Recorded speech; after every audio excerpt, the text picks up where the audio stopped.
Hello, and welcome to The Money Trench, the music industry podcast with me, Mark Sutherland. World Cup fever is gripping the planet, but the music industry is still live and kicking, and TMT is coming home to guide you through another 7 days of hurt. The Money Trench is supported by SOUNDON. SOUNDON is TikTok's all-in-one music distribution and promotion platform for artists and labels. Go to soundon.global to find out more and check out the SOUNDON Track of the Week in the TMT newsletter. And the Money Trench is also supported by TIXEL, the honest ticket exchange and waitlist, helping artists own their audience and protect fans from touts. Go to TIXEL.com to find out more and check out the TIXEL Gig of the Week in the TMT newsletter. And we support Earth%, the music industry's climate foundation. Check earth%.org to find out more. And this week we're in TYX Studios, where we're joined by an exec who has helped build careers for a huge range of artists. He was a top PR for the likes of the Verve before becoming a manager and helping the Streets, the Zootons and many more make it big. Now resident in Los Angeles and part of 360, please welcome the Managing Director of TV Management, Mr. Tim Vigon. Hello, Mark. Nice to see you again. Yes, it's been a while, Tim, hasn't it? Welcome to the show. How's your music week been? This week? It's been good. I've been on tour with the Streets. We're currently out doing the Grand Don't Come For Free tour, which is actually the biggest tour we've ever done. So we had a few weeks in Europe, and then this weekend we had a couple of shows in Bristol and one in Margate. We survived the weather. More pointedly, the band survived the weather. I don't know how they did those shows, but yeah, it's been really exciting. Really lovely to see a whole new wave of really young fans turning up to shows. Fantastic. Well, we'll talk about a bit more about that in a minute. But in the meantime, let's see what the rest of the music biz has been up to with our roundup of the latest industry headlines. And our first story comes from Music Week, which looks at the continued growth of physical music sales. Figures from the BPI and OCC show physical sales up by 3.7% in the first half of 2026, with a 6.1% rise in Q2. That's driven by vinyl sales, of course, which are now closing in on CD purchases in terms of volume and could overtake the newer format later this year. Tim, the vinyl revival continues apace. How important is the format to your artists? It's interesting. I have a 13-year-old daughter too, and obviously I speak to her friends about how they consume music and speak to other people about how they consume music. And obviously, streaming has changed the landscape of how we earn from recorded music, and vinyl is obviously way more profitable. But my impression is that kids buy vinyl almost like a piece of merchandise. It's that it's not necessarily ever going to play it.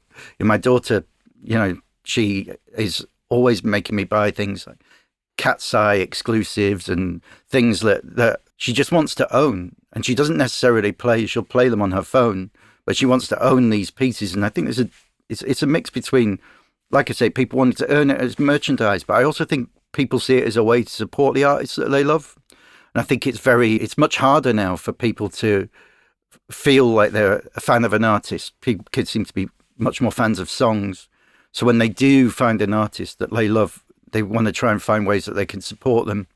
And I think that there's an understanding amongst this generation of buying vinyl is a good way to see a more significant amount of money going into an artist's pocket. And I definitely think for newer artists on their way up, it's becoming an essential tool of survival. And for bigger artists, I noticed that things like Billie Eilish could have gotten to number one, I believe, with her last album on the vinyl sales alone. And those are pretty huge numbers. So it's clearly a generational thing. And obviously you get people my age that are still collectors, but I don't think that's as strong as this younger market that sees vinyl as something that they like to own. It's their way of owning a bit of the artist. Yeah. Vinyl is very expensive, isn't it? So do artists make significantly more money from selling a vinyl album than they do from a CD? Yeah, absolutely. If you think about, when we were younger and when we were both starting out, we were ultimately selling pieces of plastic. We say we were selling music, but we were selling physical products only. So the profit margin on a piece of plastic is really high, and on a piece of vinyl, because you can make it feel premium. And I think it's really hard to make a CD feel as premium as a piece of vinyl feels. It doesn't feel as tangible. So, yeah, the profit margin can be really high and people charge a bit more for it, but then they make an effort and they make it something worth owning. And I think there are certain artists that are more vinyl artists than others. And there are certainly some artists that survive and thrive off of the back of their vinyl sales. Yeah, fantastic. And who would have thought it would overtake CDs? I mean, incredible if you think about it, when the labels started to shift to MP3 and even before streaming, they were shutting down pressing plants here, there, and everywhere. Now they're having to go and overspend to buy them back, and all this machinery that they sold off cheap or melted down for scrap metal, and now they're backed up. Now, if you speak to a major about producing vinyl, their lead times are huge, and that's because they got rid of most of the ways to manufacture back in the day. Classic music industry, long-sightedness there. But great stuff. Next up, Music Business Worldwide digs into a recent Google policy paper on AI. The tech giant, which builds its own AI tools, of course, argues that training AI models on publicly available web data should be protected by fair use in America, comparing the process to an art student taking inspiration from wandering through a gallery. That view is opposed by most music rights holders, of course, many of which are suing various AI companies. Tim, where do you stand on AI being trained on your artist's music? Is it like going to an art gallery? I think it's difficult, isn't it? Because I think, technology has always come along and always been problematic for people who've trained many years of their lives with a skill, and technology has kind of replaced it. So I don't think there's ever been a piece of technology that hasn't been controversial in one way or another. When the cat's out of the bag as such, I think it's really hard to protect people from training AI to use anybody's art. I think I don't necessarily have the same opinion as most people on AI. I think that the same as with streaming, like sometimes things are what they are, and the public gets what the public wants, and there's some ways you can't really stop technology. I do believe there should be ways and means to control these things and to prevent people's work from being completely ripped off. But I think that for me, AI is an incredible tool that can allow people in any field of industry to move faster.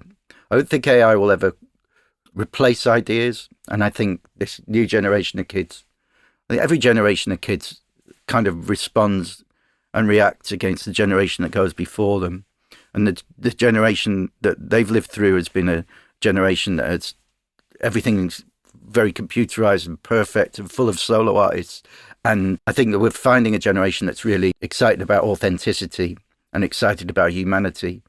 So I have a feeling that there will be an instinctive generational reaction against AI, and that I don't think you can replace human ideas or humanity within creativity.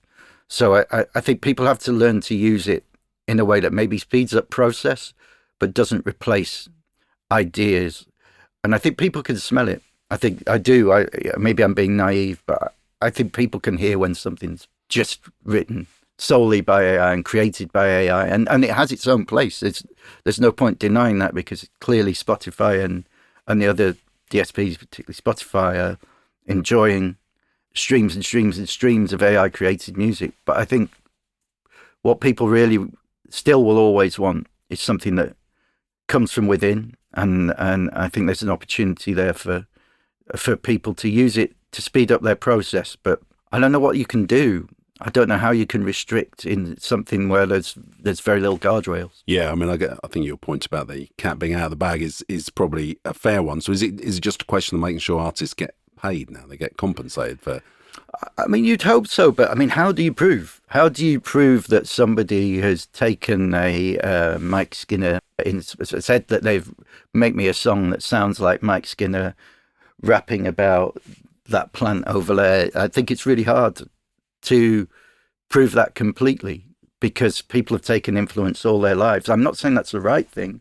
I'm saying it's very difficult to prove it. And I don't know how you would. Okay, well, we will find out, no doubt. Hopefully there's people smarter than me. There's people there's plenty of people smarter than me, but hopefully there's people smarter than me dealing with this. Yeah. Maybe artificial intelligence will come up with the answer. And our final story, Music Ally, looks at the other side of Google via YouTube's partnership with the Music Managers Forum on its accelerator program, now rebranded as Hyperdrive. Sounds exciting. The program offers training and grant funding to those starting out in the sector and has helped dozens of artist managers since it started in 2019. Tim, would something like this have helped you out when you were starting out as a manager? I think so. I mean, it certainly would if I was starting now. I think, the landscape has changed immeasurably. And I feel like it's very complicated to be a young manager now. I wouldn't want to be starting out right now. I think that there was a route and a roadmap with artists in the 90s and the 2000s, which is when I really came through, and you knew exactly what you had to do and who you had to speak to and who you had to get on side. And I don't think that's really clear now. So I think it's very difficult when you think about management is a purely commission-based business. So no one's going to pay you until the artist gets paid. So I think having some guidance to understanding that landscape, which is much more complicated for the better and for the worse and much more democratic now, I absolutely would hope that sort of thing would help, would give some people some ideas of what they should be doing to break new artists, because I think breaking a new artist in 2026 is incredibly, incredibly tough. It takes years. When I speak to people at labels, they say 5 to 7 years to break an artist. And we certainly didn't have to think about 5 to 7 years. The ecosystem was different. So I think it's great that there's opportunities for young managers to learn, and not necessarily from people like myself or older managers, because we're struggling to keep up. So it should be the people in technology, the people that can harness that technology, should be helping the younger executives to know what to do. Yeah. I mean, it's interesting, isn't it, that managers, as you say, are having to put an awful lot into artist development now before you get the deals where you get paid. Does that mean managers get paid in a different way? Is the commission model sort of outdated now? I think it means managers getting paid later. I don't think they're necessarily getting paid in a different way. I feel like it just takes longer. I've always spent... I was very lucky in my early career that there were people that kind of gave me advice, gave me hands up, and so I've always felt that that's something that I need to do. So I always take calls and I always take meetings with young managers. And the first thing I always say to a young manager is, you tell me you've got an artist. So do you think this artist at some point, 20% of their income can pay your wages and your overheads?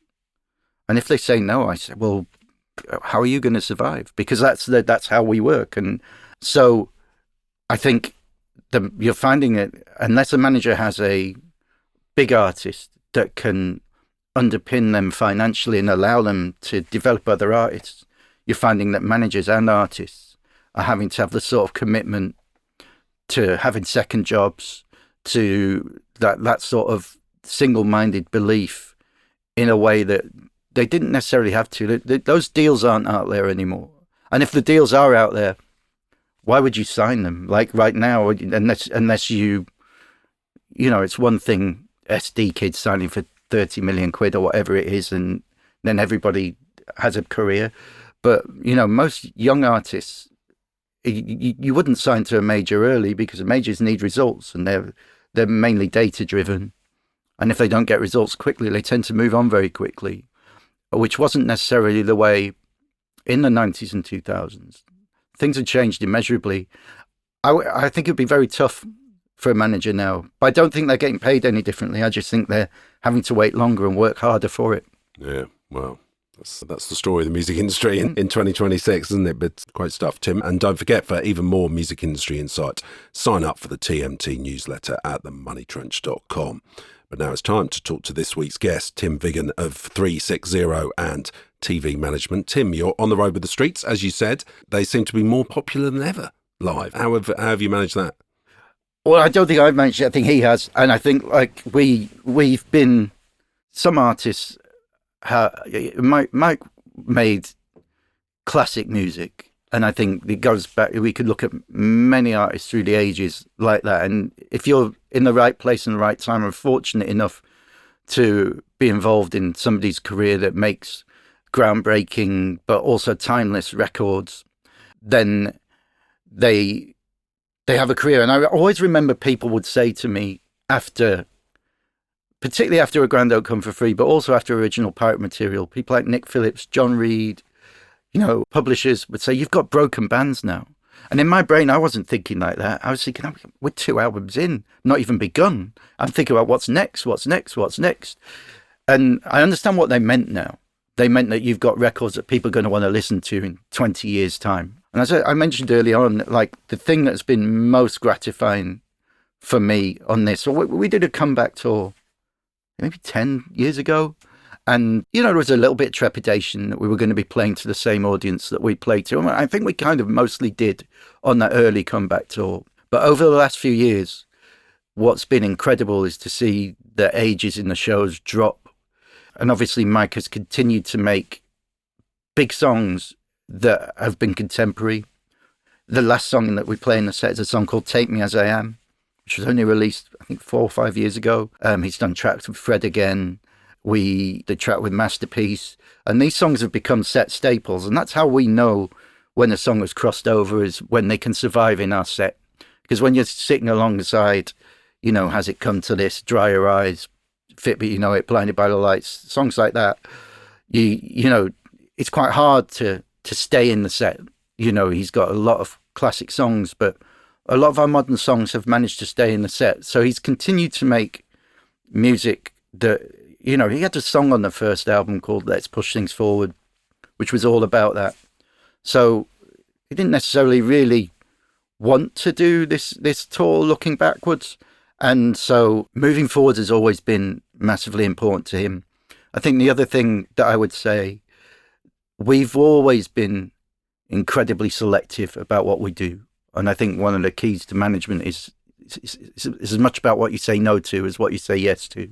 We've turned down a lot of money to do a lot of things over the years, but always because we had the long term in mind, because credibility, I think, is something that when you've got it, it's incredibly precious, but you can give it away in a split second. And when it's gone, it's never coming back. You can't get credibility back. You either maintain it and you hold on to it, and that means discipline. And he's been very disciplined, and he's built mystique, and not deliberately, but like he works very much to his own pace. And I think people see his authenticity and they see his honesty. But the music's classic, and I think that this last few days, these first big UK shows of this tour, have really hit me hard. I expected a much older audience. I was amazed at how young the audience makeup has been in Bristol and Margate. It's been pretty emotional to see, really. So how have you reached those new fans? Is it a byproduct of streaming and social media, or? I think so. I think like when I think about when I was 19, I was listening to the Beatles and the Stones, and I'd see kids at specials gigs that weren't around at the time, and I just think great music tends to permeate. I had an interesting chat actually with my cousin the other day, who's young, he's in his 20s.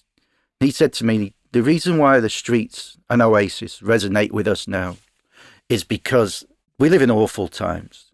Like, there's kids being bombed. There's, everyone's skint, the rise of the far right. And the stuff that people like Oasis and Mike sing about and write about reminds them of a simpler time, yet still is relevant to the lives that they live today. They talk about, kind of universal truths, especially British universal truths. And I think that stuff, older brothers, parents, great music permeates down. It always has and always will. And I think streaming's an amazing thing in that way. And things like TikTok.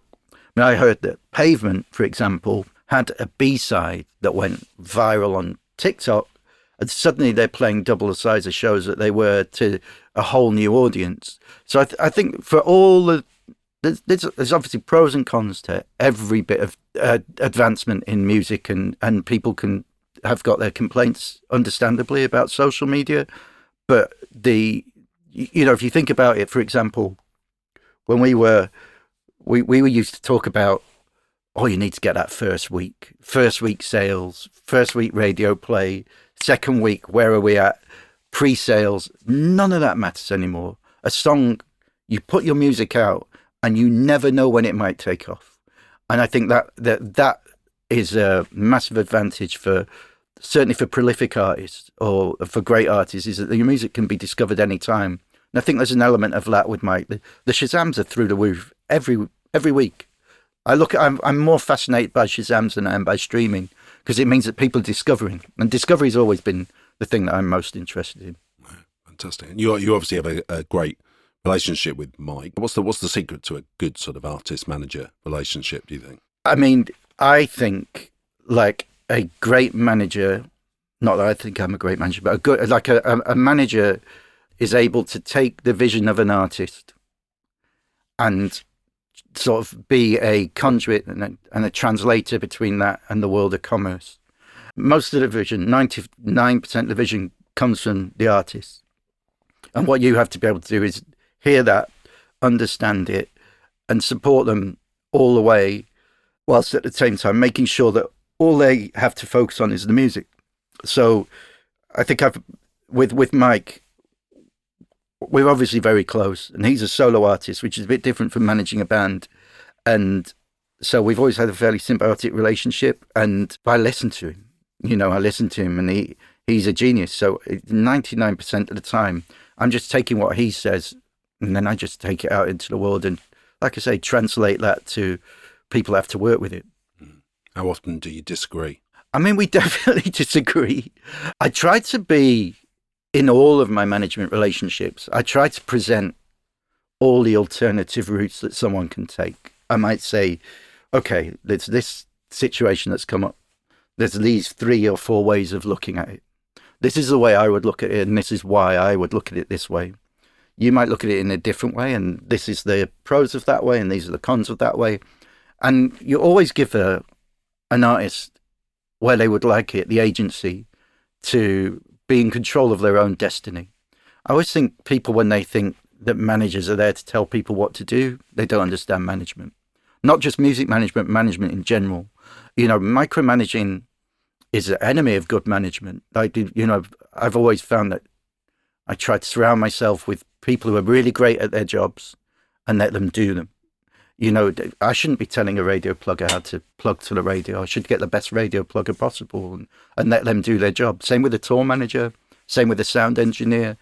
And it's the same with an artist. I think you have to trust their creative instincts. And sometimes their creative instincts may not be commercial, but that's art. That's completely fine. And you roll with it, and you have to be pragmatic. And I think pragmatism has served me pretty well. Yeah. And the music industry environment is changing a lot at the moment as well. The labels are all sort of restructuring, and the indie landscape looks very different to how it did just a few years ago. Does that change things for you? Are you sort of looking to work with different people than you would have been back then? Enormously. I mean, in the 2000s, I would find a band or an artist, look for a deal. And because you needed the means of distribution, needed the means of manufacturing, you needed to fund recording. So record labels were, and I don't think record labels were evil at all, but I'm going to say the word necessary evil just as an easier way to put it. But you're ultimately giving away 80% of your royalties to these guys, and but they were ultimately bankrolling you. So, and you couldn't get in the shops without them. It made it easier for you to hit the gatekeepers, such as the press, the radio, the TV, particularly racking in stores. So you kind of needed a label back then.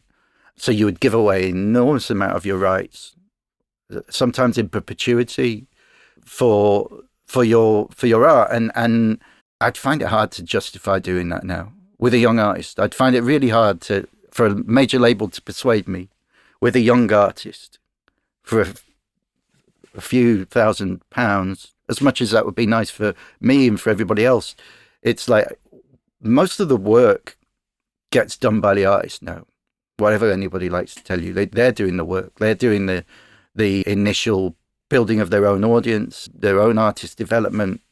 I had a meeting with a label executive, I won't say who, and they just got their job as president of one of the majors.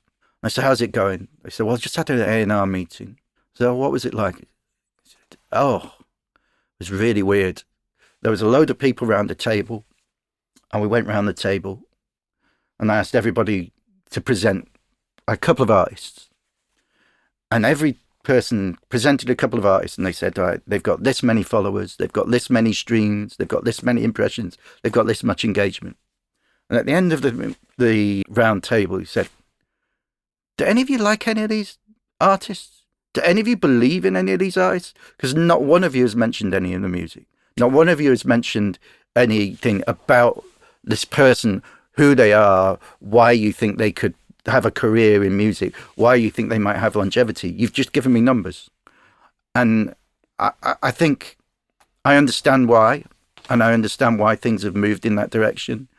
But I think if you're not a pop artist who's going to go on a globe-straddling promotional run, it would be very difficult for me to justify signing certainly a young artist to a major at this point, because the patience isn't really there for the sort of long-term development that you need. And I think artists, you look at somebody like Chapel Roan, like it's not my sort of music, but the journey that she took was dropped, went back to working with Dairy Queen, and next thing you know, a song that had been released and hadn't worked is now one of the biggest songs of the last decade.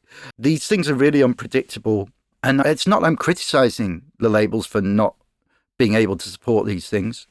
It's just that they're just not built to do so anymore. They'll claim that they are. Of course they will, but they're not. It's not how they work. They need results. And most majors, again, they'll deny this, but the people that run them, they're driven by quarterly results. Their contracts are driven by quarterly results. So they need to keep getting quarterly results. And that's the difference between managers and labels, is that we're not, is that, when I meet an artist, I'm thinking about, is there a chance I'll be working with this person in 20 years? Because most of my artists I've worked with a long time, and most of the people, not my artists, most of the artists I work with, most of the people that I've worked with for a decent period of time. There's been somewhere it's not gone right, but that's always my aim, is whether I think that in 20 years' time I'll still be there. And that's what I try to do. I don't think you could say the same about a major. They can't think like that. They're culturally not driven to think like that. Yeah, fair point. Well, let's talk about you and how you got started, because like all the best people, you got into the music industry by doing a fanzine.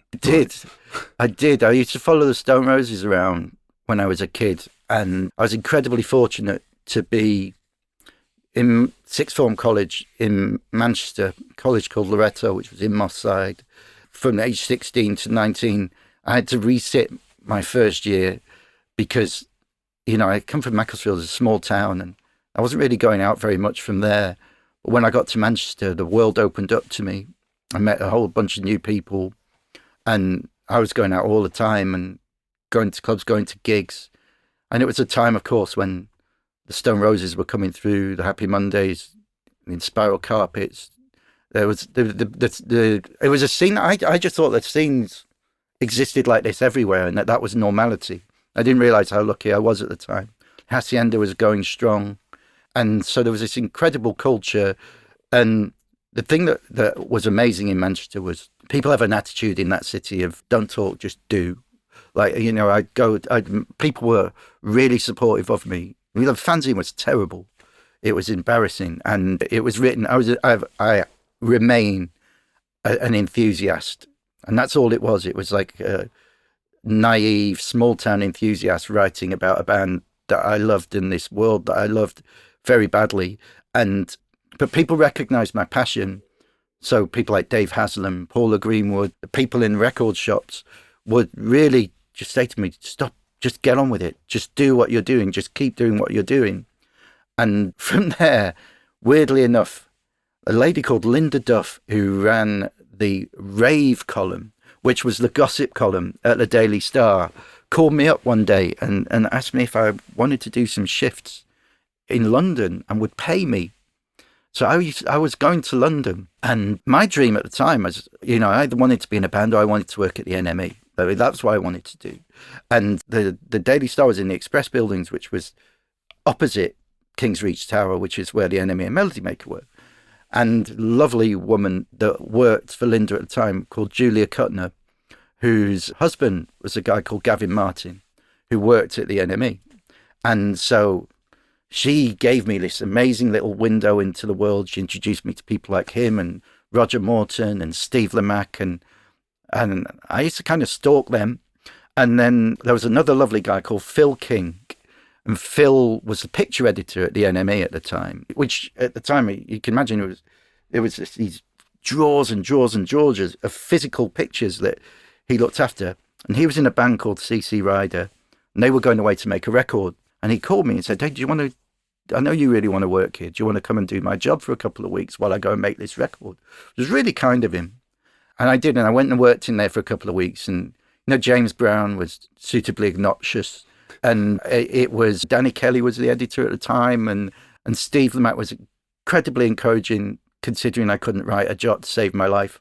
And then, that didn't really lead anywhere. And I went to university in Leeds, and I became like the editor of the music pages in the Leeds Student, which was quite a big newspaper. So that got me used to kind of dealing with publicists and writing about music, because I thought I was going to be a writer. And then when I left Leeds University, I ended up working for Leeds City Council, where we had this amazing campaign that was run by the leader and the chief of staff, who was a brilliant man called John Grogan. And John Trickett was a leader. He's now an MP. And John Grogan was an MP too. They ran this thing called Leeds, a 24-hour city. And Leeds at the time was, at the time it wasn't a very forward-thinking city, and they wanted to transform people's opinion of it. So we did things like we worked out how to cut through red tape so that people could start pavement cafes, they could build homes in the city. And one of the things that was really huge at the time was there was a big club culture in Leeds. There were clubs like Back to Basics, Vague, which was actually run. One of the 4 people that ran Vague was Nick Raphael, who ended up being quite a big music industry guy himself. I put together this stunt where we took the chair of licensing, who was an 82-year-old grandma, Lorna Cohen, on a tour of Leeds nightclubs. And I pitched it to a bunch of people. I think The Guardian came, The Face came, and I pitched it to Iestyn George at the NME, who was, I think he was the news editor at the time, before he became, I think, features editor or live reviews editor. But he came and he was like, this is amazing. And we did this piece, and it went quite wide. And then a job came up at the NME, news editor, and they actually advertised it in the paper. So I applied for it, and I got down to the final 2. And it was me against Tommy Udo. And Tommy Udo was an old school guy. And Iestyn and Steve Sutherland pulled me in. And they said, look, man, this guy's been doing it years. He's going to get the job. And Iestyn said, but I think you should be a publicist.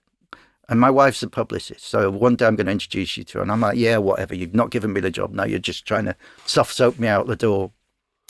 And a year later, when I'd become an entertainment manager down in Portsmouth, a job that I wasn't really cut out for, Iestyn called me and said, oh, my wife wants to meet you. I said, wow, you weren't just making that up? And he said, no. Iestyn's the nicest man in music journalism. He honestly, I owe so much to him. And I went to meet his wife, then Pandora Powell, and a guy called Rob Partridge, who ran what was then Coalition PR, and before that had been Partridge and Story. And we went for lunch. And instead of doing a CV, because I'd never done a CV, they asked me to do CV. For some reason, I instinctively, I wrote a press release about myself. I sent a CV in the form of a press release. And they really liked it, and they offered me a job. And I hadn't ever thought about being a PR. That's not what I wanted to do. I wanted to write for the NME. But I wanted to live in London. I knew that's where everything in music happened. And so I said yes, and I went to work at Coalition PR. Ostensibly, at the time, they were doing music, and Rob Partridge is a legend. You know, he was Bob Marley's PR. He was Tom Waits' PR, Nick Drake's PR. You know, he was the man who took U2's tape into Ireland. You know, he was a music industry legend, and he really took me under his wing. They gave me this job, but at the time, the people we were PRing was like, there was Lisa Moorish, Gabrielle, the Cocteau Twins, and Moloko, which was Rasheem Murphy's group before she went solo. None of which were really up my street. You know, I came from like the Roses, and you know, at this point I'd been to see Oasis hundreds of times, and you know, that was the sort of music I wanted to be working with bands. And I really worked really hard to put myself out there. I was very hungry, very impatient, and I would go to every gig. I would go to every meeting. I would really try to educate myself. And I read every single word of every new music paper that came out. I knew who the drummer was in every band. I knew everything that was happening. I used to cross off which singles were coming out. And I think when you're young, you're naturally inclined to be engulfed in culture. And I really, really, really was at that time. And we had this amazing little run where Marcus Russell had us be the publicists for Oasis at Nebworth and for Oasis at Loch Lomond. So, you know, I was running the photo pit at Nebworth and working the publicity for the event. We set up the press call. There's a famous press call where Oasis come from the stage, and they come and they do a photo shoot the day before Nebworth, and you know, that was Rob's idea, and it was me and Rob did that together, and it was a really incredible experience. And a few months later, Jazz Summers had called the office and said that the Verve were looking for a new publicist, and they obviously split up after a Northern Soul, and Richard had written a bunch of new songs, and they'd got back together. And Rob came over and he said, do we like some band called Verve? And I was massively into this band, and I begged him to let me do the pitch. And he let me do this pitch. And I did a 7-page pitch about how I thought that, you know, it really annoyed me that the music press called him Mad Richard, and that we needed to get away from that, and that he didn't need to be going to every party under the sun. That actually, the fact that nobody knew very much about them was what made them really interesting. And I kept pestering Jazz, and I didn't know anything about Jazz Summers at the time because I was naive. I'd only been there a year. Eventually, I get this phone call and it says, stop fucking ringing my office, you little twat. You come in and see me. So I go in and see Jazz. Keeps me waiting 3 hours in a classic Jazz move. And as I get in there, he picks up a copy of the NME and he throws this copy of the NME at me. And it's got a new advert for the band doing some shows, and they changed the logo. He said, what do you think of this logo? I said, I really like the old one, thought it was classic. He said, that's the correct answer. He says, you go and meet Richard Ashcroft, but don't you dare ask him to play you any music. So I go to Metropolis Studios, and I go up, and they say, oh, they're waiting for you in the pool room. And Richard and Simon from the band are playing pool. They're looking immaculate. They don't even really look up at me. They just carry on playing their pool. And eventually, Richard's about to pot the black, and he looks up at me. He goes, I read your piece, man. It was cool. And then pots the black, leaps over the sofa, and we have this big conversation. We're born very close together and support the same football team, been to the same clubs, like the same bands. We got on really well. At the end of it, he says, time for you to hear some music. And I'm like, oh my God, Jazz Summers has told me don't hear any music. But I can't say no. So he takes me downstairs and makes me smoke the biggest spliff I've ever smoked in my life. And then in Metropolis Studios, in the downstairs studio, it's got the biggest speakers in London. So put it on the speakers, Chris. And he says, right, Chris, Bittersweet Symphony. And there's very few times in music where you're like, oh yeah, this is unstoppable. They played me Bittersweet, Drugs Don't Work, Sonnet and Lucky Man that night. And I walked out of there thinking, they're going to be the biggest band in the world. And funnily enough, so the next thing that happened was Jazz then called me and says, right, you've got the job, but if you don't get the cover of the NME, you're getting fired straight away. You're going to love this, because I called you, and you were the editor of Melody Maker. And I said to you, look, man, I'm doing the Verve. And you were like, you're doing what? Because I've been begging you for I'm begging everyone. And I wouldn't have got to you. I would be begging your features editor or begging and people to get stuff. And I said, look, they're not going to let me give you this piece. I've got to give it to the enemy. And, and it's going to be on the cover. And you were like, they're not going to put them on the cover. You're going to get stitched up. And that's going to be the end of you as a PR. And it was the wars. I get it. It was the wars. It was the wars at the time. And I had to get, I think it was John Mulvey, I had to get him to write to me to say he was going to definitely put them on the cover and that Kevin Westenberg would shoot. And we did all these things. And I was terrified because I'd been begging people to write about audio web up to then. It was I'd gone from that to having a band that people wanted to write about. And and it was cover stories only.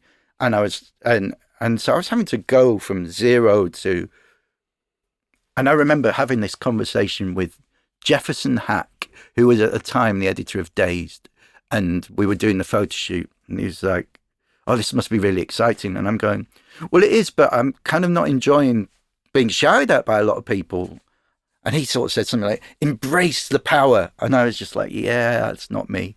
I wasn't ever that guy. And then I think the thing that was interesting about the music industry is that when you have something that's successful, people think you're a magician. And I used to sit in meetings where people go, right, I'd like you to do, for this band, I want you to do the Verve campaign. I said, well, if you give me Bittersweet Symphony, Drugs Don't Work, Sonnet, Lucky Man, a front man who looks like that, and a story, an angle like they've got, they split up, got back together again, I'll give you the Verve campaign, right? Because it wasn't me. A cat could have done that. But we grew Coalition PR from there.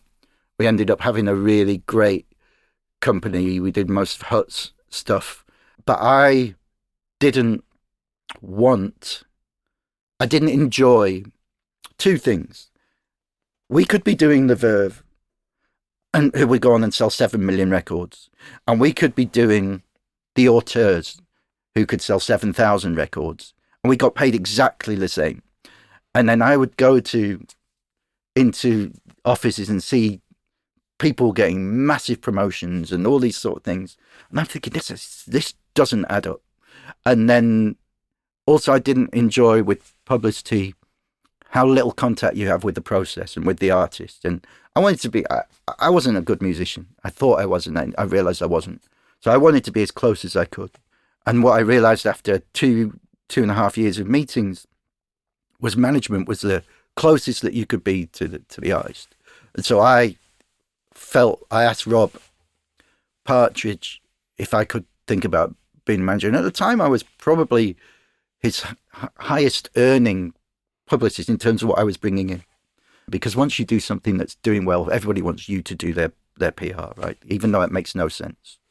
There were plenty better PRs than me. And I wasn't ever very good at it because I wasn't very good at networking and I wasn't very charming. So eventually he said, yeah, I'm going to support you. You can do whatever you want to do. And he backed me to start a management company out of Coalition. And so Rob became my business partner. So I was incredibly fortunate to have somebody that gave me that opportunity and belief to grow from a position which I was able to do because I'd spent 2.5 years in all of those meetings as a publicist. It gave me that experience. Yeah. Was it? And I mean, you became a very successful manager. You did the Music, who were a really big band. You did the Zootons, who were big. You did the Streets, yep, as we've discussed. Was that transition into a different sector? Were you surprised how easy it was? Well, so it started with a band called Witness, actually, who we signed to Island, who were a really, really great band. But I was probably inexperienced, and they were, you know, they made beautiful music, but I kind of, it was really interesting. The music was quite left, and they ended up making quite a left field record compared to what I thought we were going to make. And so I think I learned a lot, unfortunately, on the job. And I think after that, I take things very personally. These are people's lives. And so I was really questioning whether I was good enough to be a manager and whether I had the strength or the instincts. And I actually, because as I say, I used to work for Leeds Council, they asked me to go up and judge a talent competition at Leeds Town and Country Club. And so I went up there. Bruno Brooks was a compere, and of course most of the bands are playing covers or they're doing some version of whatever was cool at the time. Then at the end, this bunch of skinheads walk on stage and they start making this unbelievable noise that sounded like none of the other bands. They started with an instrumental, and then the second song, they kick in and this kid opens his mouth and voice just blew me away. He sounded like no one else. He sang with passion. He was tugging on his shirt. He sounded like a soul singer. And that was the music. And I called Rob after that. I said, I think I found the band that we've been looking for. I think we should manage it. I want to do this thing. And Rob like, right, do it. And every time he was amazing. He was an incredible man. And he said, yeah, do it. Make it happen. And we did. We started managing them, and every label chased after them. And we kind of held. This was the music. This was the music, yeah. and we kind of held off on that. And then, with their rise, came quite quickly. Steve Lamacq picked up on them, played them on Radio 1. The NME called them the most important band since Oasis. And then suddenly the phone's just off the hook. And it grew from there. And I also was very lucky to be able to persuade Tony Perrin, who had been at Big Life with Jazz, to come and join us, because I felt I needed a experienced manager. And without Tony, I wouldn't have been able to do what we did and grow the company. He brought the experience and the knowledge and the know-how to go with my sort of enthusiasm and my sort of being severely plugged into the alternative scene at the time. But then you walked away. So you left the music industry, you moved to LA. I did because Rob passed away, and Rob had been a father figure to me. And he had a 2-year battle with cancer, a really difficult one. And the music split up, got dropped. The Zootons split up, got dropped. Mike had said after 5 albums, the Streets was over. He'd always said that from day one.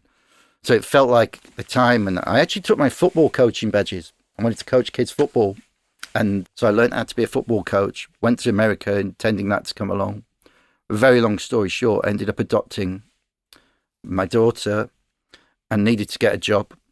And so I took a job back in music. And a lovely woman called Wendy Laister, who manages Duran Duran, an amazing manager, legend. She used to manage Aerosmith. She started Laister Dixon, which is LD Publicity now. She'd done the international PR for Guns N' Roses. She needed somebody to work for her. So I kind of went and worked for her for a few years. I was lucky to get back into it. And then the Zootons came back and Mike came back.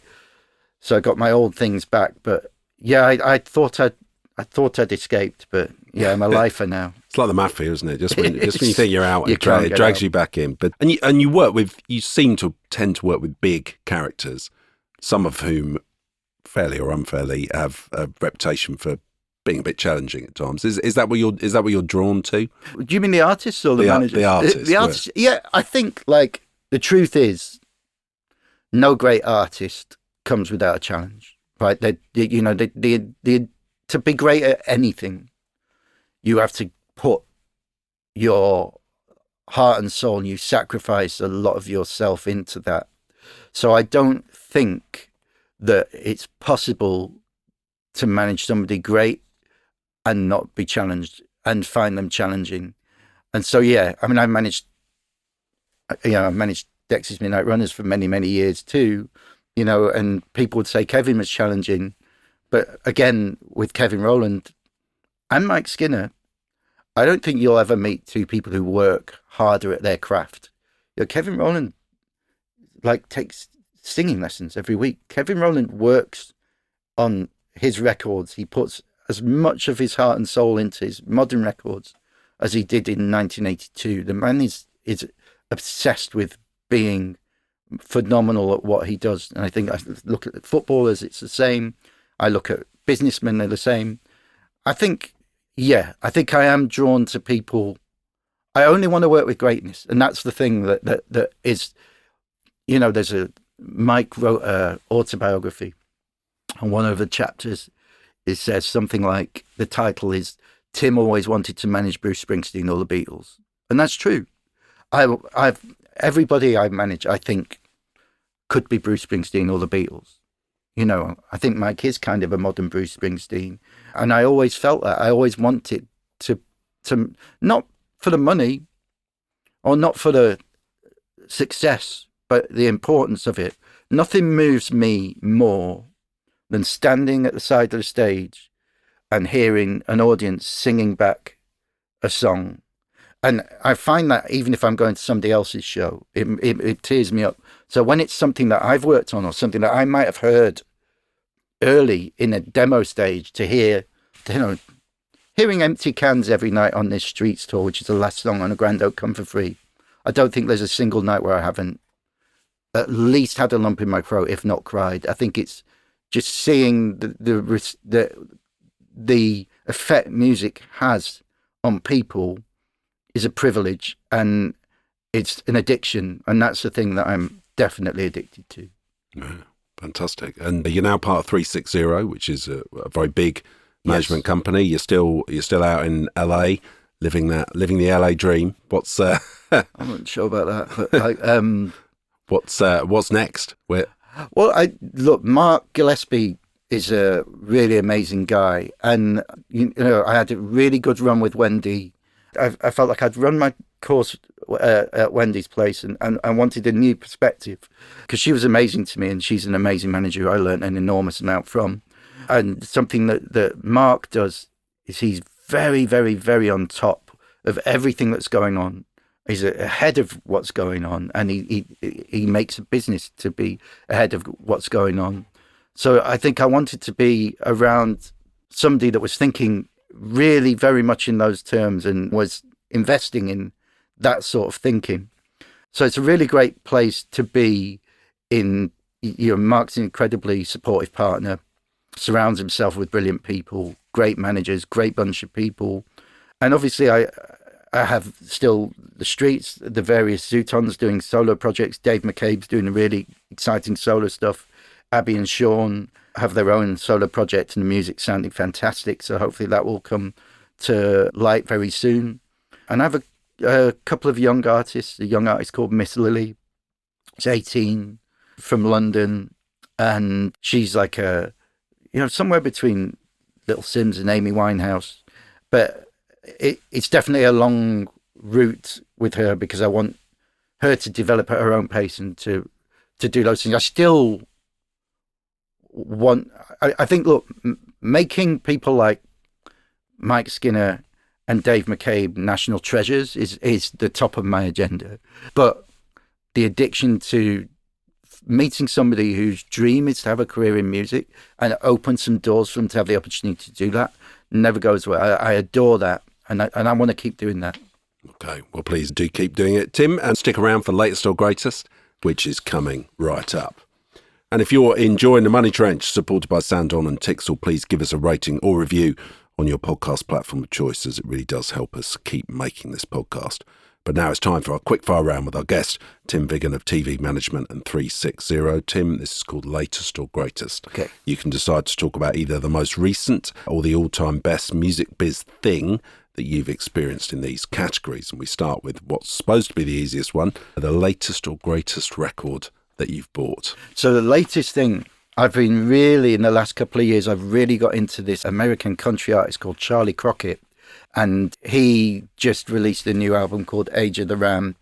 And I think he's a phenomenal songwriter. And yeah, I've been hammering Age of the Ram the last few weeks. That's been the latest. Yeah, great stuff. Good start. And the latest or greatest gig or festival that you've been to? This is probably about really tough. So I'm going to try and go greatest. And it was great as much because of everything that it meant and everything around it. The Stone Roses played in Blackpool Empress Ballroom, I think it was 1989 or 88. And it was the moment where they had gone from playing venues like the International with 1,000 capacity venues. I think the Blackpool Empress Ballroom was about 3,500. And it was the moment you realised really how explosive it was. It was the first time people were wearing what are now known as Rennie hats, which were sun hats. The Blackpool Golden Mile sold out of sun hats that day. Everybody was wearing what the band had on the album, and the atmosphere in that room, the knowledge that we were on the verge of something that was truly historic. You could palpably feel that in the room, and I don't think I'll ever experience anything like that again. Yeah, fantastic. Yeah, I remember reading about that gig and wishing I'd been there. So it was amazing. Yeah. Your latest or greatest music biz boss?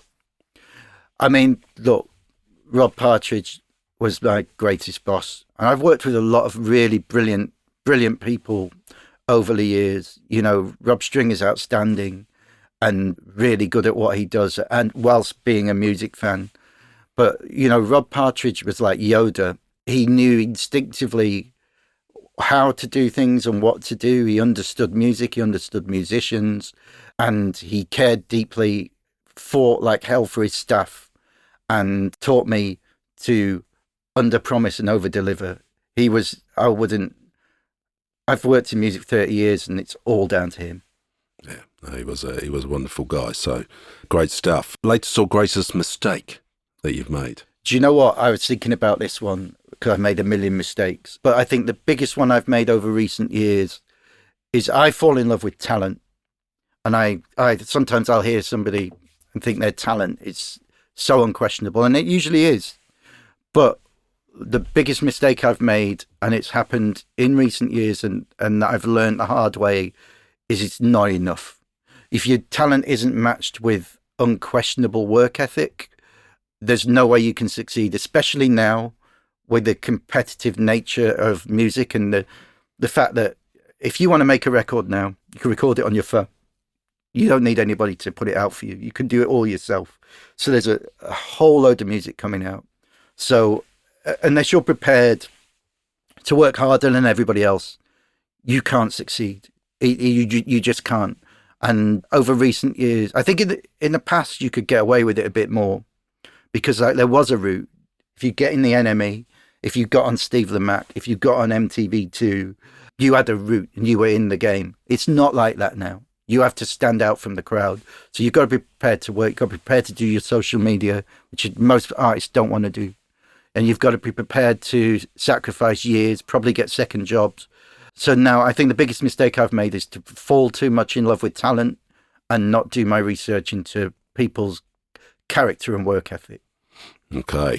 Interesting stuff. I wonder who you're talking about there. But the latest or greatest artist that you have worked with?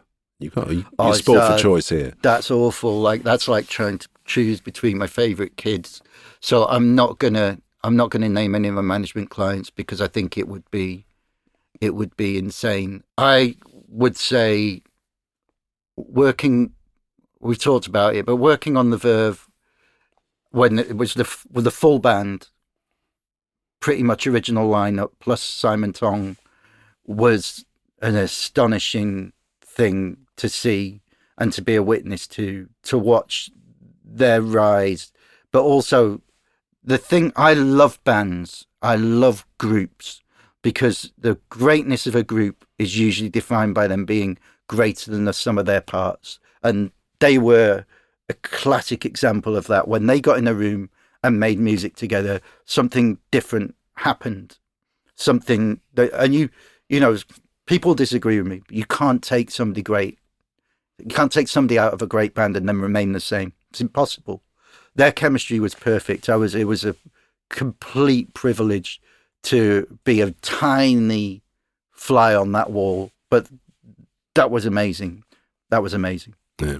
Ironically, I'm not sure they realised that until how important that chemistry was. No, and I don't think many people do. I think. I can tell you an interesting story. Is that so? Stanley Bowles, who was a QPR player, phenomenal footballer, genius, and was a big friend of Rob Partridge's. One day he used to come into the office, and Rob said to me one day, "Look, I've got a meeting. Can you look after Stan? Take him to the pub." So I take Stan Bowles to the pub. Of course, I'll take Stan Bowles to the pub. Amazing. I'm in the pub with him for like an hour and a half. Tells me these amazing stories. We go back to the office. We used to have a football table. So I had a game of table football. He gets bored of smashing me at table football. So we lean against the wall and we're chatting. As we're chatting, he picks the ball up. He throws it up in the air. And this is a tiny little table football, the size of a ping pong ball, and he catches it on his foot and then starts juggling it. And I'm like wide-mouthed and staring at him, and he's like, "What are you staring at?" I'm like, "You're juggling a table football ball." And he goes, "Anyone could do that." And it was a really revelatory moment to me. Like, people with talent and people in a situation that is special, they think it's normal. They don't realise that this is a gift. And I think the same goes for bands that are great, is that they don't realise how essential every component is. Even people will talk about the Beatles and Ringo, but that's the point, is that if it hadn't been Ringo, they wouldn't have been what they were. You can't take the Stone Roses, when any member of that band left. You saw it when Rennie left. It just weren't the same band. And these things matter.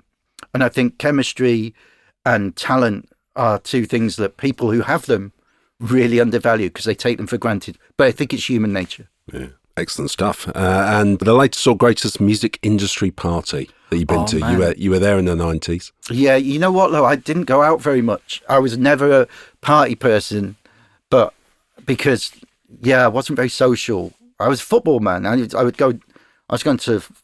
would follow United home and away. So, I was never at the parties.